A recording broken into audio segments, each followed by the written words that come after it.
reasons to doubt, try to keep me down, but I'll put the flame out. You can't get to me. Throw your sticks and your stones, go break all of my bones. You won't ache my soul, you can't. Halo Sobat Amis, jumpa lagi sama gue Marcel. Woi, kita udah konten lagi nih. Kita udah bikin video-video buat kalian. Ya, kangen nggak? Iya. Jadi ada satu kisah. Kok kisah? Ada satu pertanyaan yang banyak banget dipertanyakan. Apa itu? 2 hours later. Ini contoh WA-nya nih. Boleh nggak sih Pari pakai UV di filter? UV tuh boleh dipakai nggak sih? Ya, some filter saya ada UV-nya. Oke. Boleh nggak? Menurut kalian boleh nggak? Hari ini gue akan kasih tahu jawabannya. Sebenarnya boleh atau tidak. Yang pertama, apa sih fungsi UV itu sendiri? Kenapa sih harus ada UV? UV biasanya diciptakan untuk para pencinta ikan hias yang akuarium atau kolamnya terkena sorot sinar matahari. Kenapa? Karena itu akan menyebabkan pertumbuhan lumut yang lebih berlebihan dibanding dengan akuarium yang ada di indoor. Penggunaan penempatan akuarium dan kolam yang ada di outdoor itu akhirnya diciptakanlah adanya UV. Kita taruh di filter untuk tanda kutip itu mematikan bakteri yang menyebabkan lumut berlebih dan air menjadi hijau, green water. Benar? Nah, kebanyakan teman-teman di rumah juga banyak sekarang itu pemakaian lampu-lampu yang mengandung UVA, UVB. Ya kan? Banyak lampu-lampu akuarium yang mengandung itu, sehingga kalau pemakaian lampu tersebut berlebih mirip seperti kita terkena sinar matahari, akhirnya akuarium gampang berlumut, akhirnya akuarium gampang butek kehijauan. Oke. Hari ini gue mau bahas.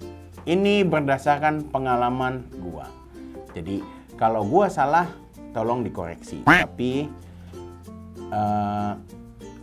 karena gue bukan yang paling tahu, tapi gue bagikan apa yang gue tahu. Oke teman-teman. Jadi pertama, UV itu untuk akuarium indoor wajib atau tidak? Tidak. Kenapa tidak? Selama kalian medianya sudah baik, medianya sudah bagus, gue nggak bilang media itu harus mahal, tapi media itu harus baik. Kalian harus tahu cara susunannya. Kalau media biologis kalian baik, terus dengan media susunannya juga udah baik, alhasil bakteri juga baik, maksimal, akhirnya tidak perlu UV pun sudah bening. Kenapa banyak para penghobi yang WA gua, boleh nggak sih pakai UV? Lebih baik dihindarkan. Kenapa dihindarkan? Gua nggak bilang nggak boleh, gua nggak bilang boleh, tapi gue bisa bilang tergantung kaliannya sendiri.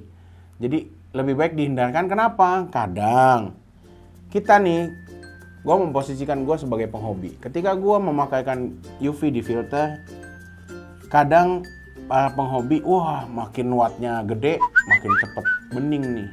Oke. Kadang pemilihan seberapa besar watt yang dibutuhkan untuk SAM dan akuarium tersebut suka berlebihan. Nomor 1. Kedua, terkadang dengan adanya pemakaian UV, kita para penghobi melihat akuarium, wah bening selalu, wah indah. Tapi kita tidak memikirkan hal lain, yaitu water change. Akhirnya kita teledor, masih bening, nanti aja water change-nya deh, ya kan?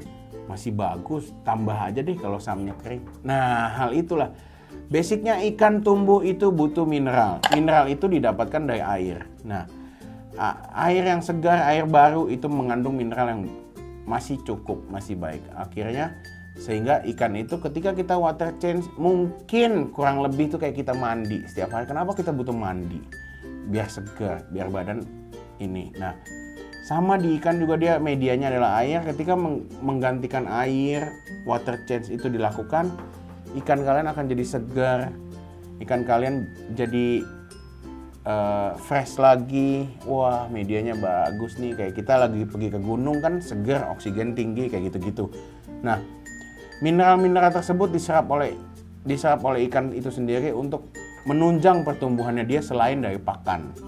Jadi nomor 2 itu kenapa UV itu menyebabkan kenapa UV itu lebih baik tidak disarankan, karena kalau medianya udah bagus tambahin lagi UV, akhirnya kita jadi malas ganti air. Nah, itu poin nomor 2-nya. Ketiga, oke. Media itu kok ketiga itu media itu kan udah ada bakterinya. Untuk bakteri itu mengolah amoniak, diolah sama bakterinya akhirnya menjadi nitrat, nitrit dan sebagainya. Kalian udah tahu itu di konten-konten sebelumnya. Bang Gio juga ada bahas, siapapun ada bahas itu. Oke. Nah, penyakitnya adalah UV ini bukan robot. UV ini bukan mesin yang bisa sortir mana sih bakteri buruk, mana sih bakteri baik. Ya kan? Nah, alhasil semua bakteri itu akhirnya dimatikan oleh lampu UV tersendiri. Oke. Terus dia tidak bisa milih mana baik, mana buruk, mana yang jahat, mana yang nyebabin lumutan, mana yang nyebabin. Nah, dia nggak bisa pilih, akhirnya dimatikan. Oke. Akhirnya bakteri yang baik ikutan mati. Akhirnya air di dalam akuarium kalian juga menjadi tidak baik karena tidak ada yang bakteri yang baik yang biasa mengolah amoniak, tidak ada bakteri yang benar-benar banyak bakteri baik yang terdapat di dalam air, di dalam satu sistem tersebut. Nah, udah gitu kalian terbuai, wah masih bening, masih bagus, ya udah. Itulah yang menyebabkan ikan-ikan kalian sakit. Pari juga butuh bakteri baik karena dia adalah salah satu ikan yang tidak ada sisiknya, jadi dia butuh bakteri baik juga. Akhirnya alhasil pari kalian sakit. Banyak sekali kasus-kasus di sana. Iseng pasangin UV biar pari dari kecil udah gede, tiba-tiba airnya agak hijau sedikit. Nah, pasangin UV deh, bening, tapi parinya malah jadi bermasalah.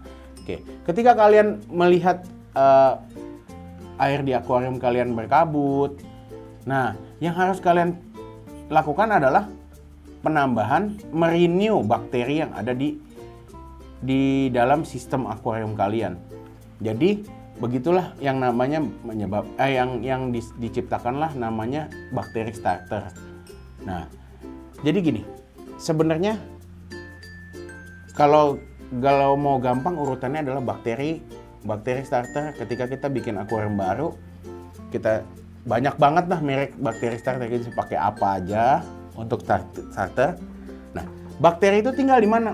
Tinggal namanya rumah bakteri. Tapi dia kalau kerja di mana? Kerja itu di dalam satu sistem air kalian. Jadi ketika kalian mengganti air, pasti seringkali, kalau pergantian air lumayan banyak, 40-50%. Pasti tiba-tiba akuarium kalian akan butek sedikit pas air masuk. Banyak kejadian. Nah, apa yang harus kalian lakukan adalah menambahkan bakteri starter lagi sedikit untuk merenew bakteri yang 50% tadi airnya kebuang. Itu yang paling benar.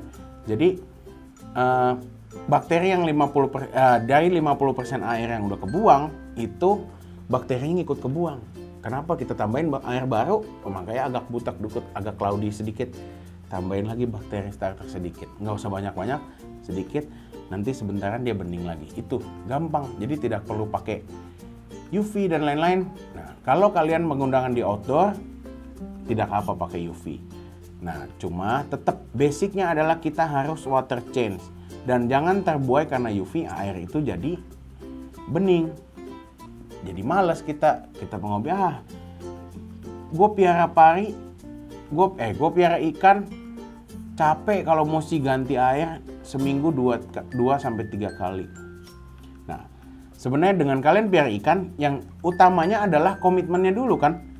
Kalian mau piara ikan, kalian berkomitmen, kalian mau merawatnya. Kalau misalkan kalian tidak mau merawat, ya udah kalian ke SeaWorld aja lihat ikan. Kalau cuma pengen lihat ikan atau kemana, karena semua basicnya kita mau piara hewan, apapun itu, kita adalah komitmennya mau dirawat dengan baik apa enggak.